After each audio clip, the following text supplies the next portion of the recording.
Tiada sistem saliran yang baik. Satu bilik kecil kongsi 4 orang. Lebih buruk, mereka langsung tidak mengamalkan prosedur operasi standard SOP Perintah Kawalan Pergerakan PKP bagi mengekang jangkitan wabak COVID-19. Itu antara situasi hasil Ops Bersepadu Jabatan Imigresen Malaysia bersama pelbagai agensi penguatkuasa di sebuah tapak rumah kongsi dekat Dengkil, Selangor malam tadi. Antara lain, operasi bermula kira-kira jam 12.30 malam berjaya mengepung kawasan rumah kongsi itu dan menahan 309 pendatang asing tanpa izin. Ketua Pengarah Imigresen Datuk Khairul Zaimi Daud berkata, serbuan kali ini merupakan tangkapan terbesar setakat tahun ini. Jelas beliau, situasi ini akan mengancam keselamatan penduduk tempatan jika tidak dibendung. Media telah melihat bagaimana daif, sesak dan kotornya tempat kediaman pekerja-pekerja asing ini.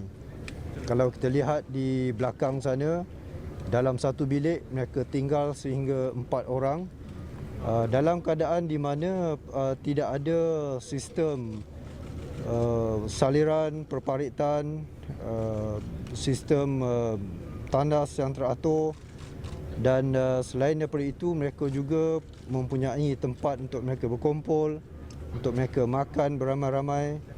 Kita tahu bahawa di luar sana SOP telah menetapkan tidak ada perkumpulan beramai-ramai dibenarkan. Di restoran tidak dibenarkan dine-in, tetapi di tempat-tempat seperti tapak kediaman seperti ini mereka bebas tanpa adanya sebarang kawalan ataupun pematuhan kepada SOP.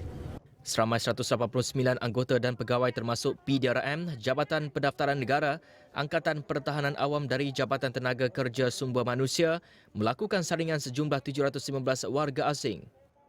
Mereka yang ditangkap terdiri daripada 280 lelaki dan 29 wanita pelbagai warga negara berusia antara 20 hingga 52 tahun.